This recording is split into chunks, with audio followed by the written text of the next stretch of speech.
Victory favors preparation. And to that end, we are reiterating the Amtrak baggage policy. You are allotted 1 personal item, 2 carry-on items, 2 check bags, all for free, with up to 2 more check bags at an additional charge. A personal item is defined as having a max weight of 25 pounds, or 12 kilograms, and is 14 inches long, by 11 inches wide, by 7 inches deep, approximately the size of a small bag or a purse. A carry-on item is up to 50 pounds, or 23 kilograms, and is 28 inches long, by 22 inches wide, by 14 inches deep, approximately the size of a regular luggage bag. Checked bags are up to 50 pounds and 75 linear inches from point to point. This is where we anticipate the bulk of Amtgard equipment to be classified as. And oversized checked bags are anything above 50 pounds and or up to 100 linear inches. Nothing longer than 8 feet.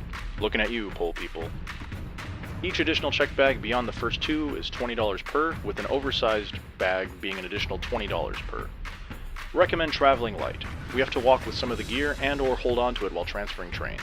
There is a sub 10-minute walk from the train station to the Hampton Inn.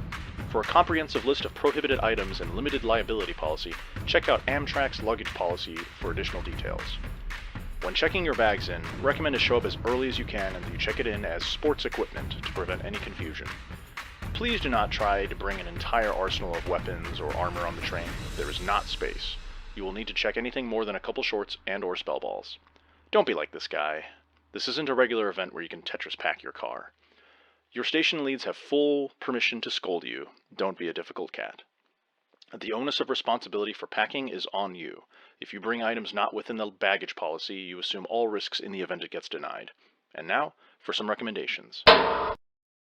I'm Squire Crow of Ethereal Tides. I've been playing Amtgard for 9 years off and on and have traveled by train, plane, and bus for events. Boat, submarine, and space shuttle are on the wish list. What? The Amtgard or more realistically Boffer combat cruise could happen. The Bella cruise. Probably a logistical nightmare, but a possibility. Stranger things have occurred. A member from Sunfall Abbey of the Kingdom of the Wetlands went on an expedition to Antarctica, and there's also the legend of Emperor's Home, a shire in Antarctica, presumably inactive. One time, when I landed in Tennessee for my first SKBC, I was asked when renting a car, business or pleasure, and I had the opportunity to reply with the funniest thing. Well, at least I thought it was funny. With the experience of traveling in and out of the country, I'd like to think I know a thing or two about luggage. I like to bring as much as I can fit, being prepared in case someone needs something, but unfortunately we don't have space for everything. So I thought I'd share some equipment I use and hope it helps on your travels. Bare minimum, please bring extra hygiene on this train. Toothbrush, deodorant, wipes recommended. We're going to be on this thing for a few days and showers aren't guaranteed. Anyways, here's a compiled list of recommendations, personal experiences, and suggestions on luggage and load-bearing equipment. Without further ado, using what you have. Amtgard has been considered one of the poor person's Boffer combat LARPs. The most cost-effective load-bearing equipment is utilizing what you already have and modifying it to carry your gear. Belts, rubber bands, bungee cords, zip ties, what have you, to attach equipment to your existing luggage, which then counts as part of the luggage. Note, it is entirely up to how you rig it to determine its effectiveness. Retention bands might constrict foam and are a vector of risk with slippage in transit, but it is the most cost-effective option. Another consideration is if you have a friend or a contact near the area to either send items there or ask if you can borrow their equipment, saving you equipment travel risks and potential upcharges. Spellcasters hypothetically have the easiest load since the bare minimum to play is a sash and a spell list. No need for a weapon, shield, or even spell strips. Although in most cases, daggers, spell strips, and a sash are negligible in comparison and can be easily stored in personal or carry-on luggage items if need be. This is how Alice traveled with her equipment. Long weapon and short were strapped zip-tied to the shield, the quiver was secured so no arrows could come out, the cushion tops were facing out of the quiver, and the quiver itself was zip-tied to the shield. The polearm was tagged with an oversized baggage label but otherwise unbagged. Lawn chair bag. Just like how a particular whiskey brand comes with a free dice bag, lawn chairs often come with a free sword bag. Often open top, sometimes with a lace-up cord enclosure, it can accommodate as many weapons as it can fit. Obviously, bigger chairs occupy more space, but I've seen a basic chair bag hold about 3 to 4 short swords. Oftentimes, there is a shoulder strap or handle to help with transportation. The cord on mine is surprisingly more secure than originally thought. Lawn chair bags are technically free, but can be as cheap as $10 and go up from there if you're looking to buy a new lawn chair for the purpose of having the lawn chair bag. This is some of the most commonly used load-bearing equipment seen.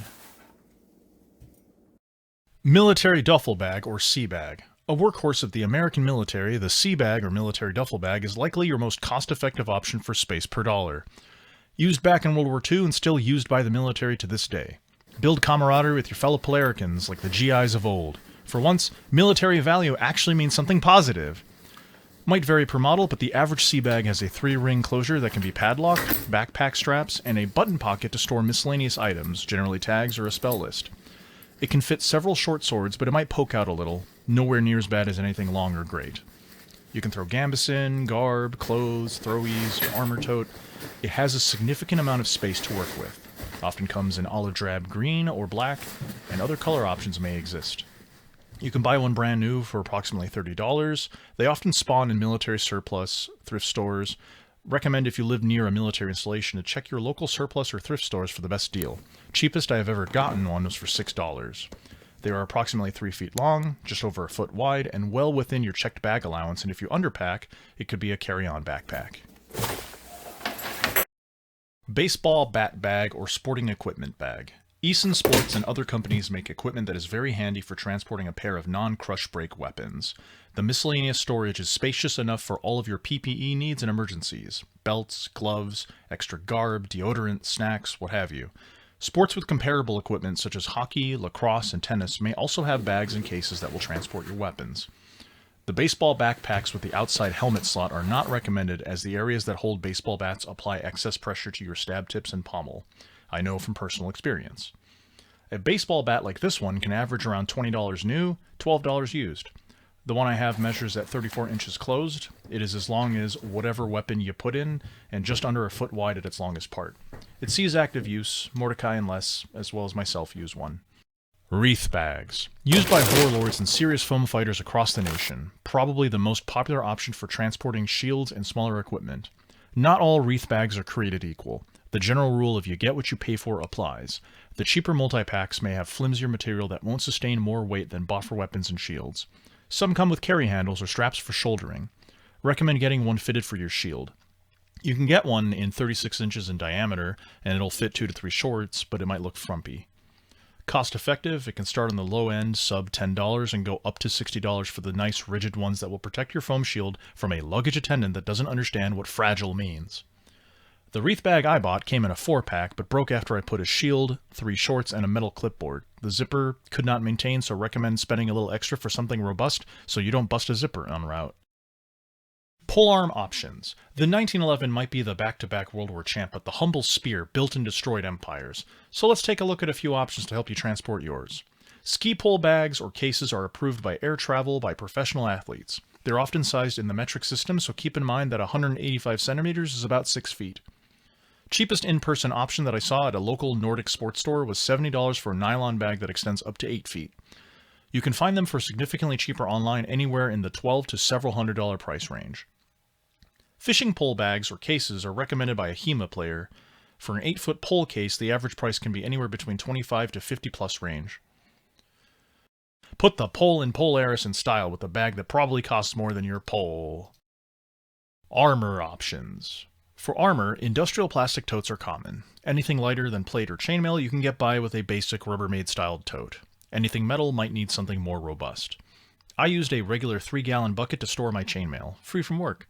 The cheaper the tote, the flimsier the plastic. A 75-gallon tote around $70 should be able to accommodate a large cuirass. Pelican makes a variety of hard cases for a variety of purposes, jobs, and lifestyles. Archery and weapon cases, sensitive electronic equipment cases like cameras, drones, computers, as well as cases used for trading cards and miniature war games.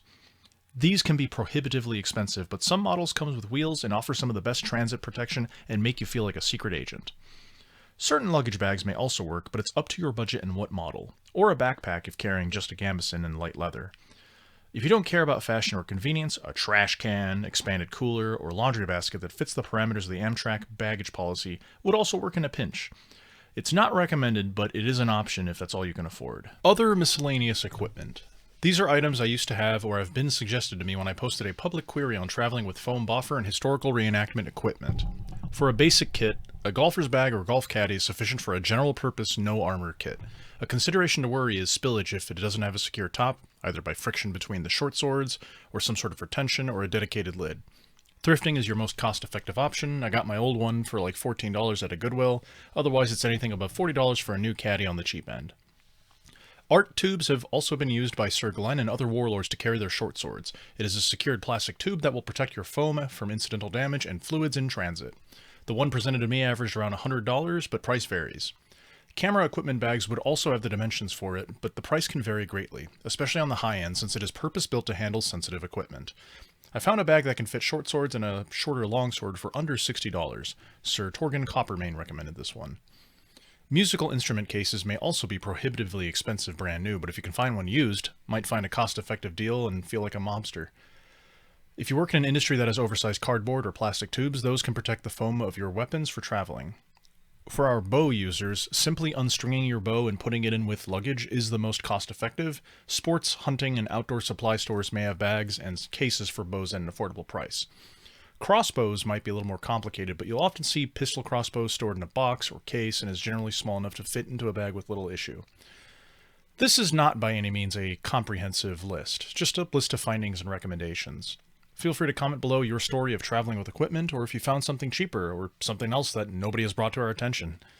I did this video since I haven't seen anyone do a dedicated traveling with Amtgard equipment guide, and since this is an unprecedented event, intended this to be of benefit to our populace. I hope this helped, and if it didn't, I hope it was entertaining. This hype video brought to you by MidwestLARP.com. Not to be confused with the European LARPers' idea of an American trailer park LARP recreating their favorite American TV shows, MidwestLARP.com acts as Polaris' website for event pre-registration and offers merchandise to help support the war effort and the kingdom. Buy a t-shirt, a bag, or at least used to be able to, a blanket. All of the art has been done in-house by our kingdom's talented artisans.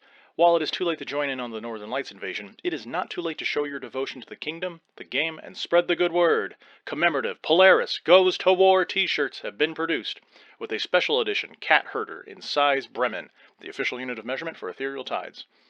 All proceeds go to the kingdom coffers, which in turn helps keep the war machine going. Stand by for tickets to the premier Midwestern Amtgard main event, MAME!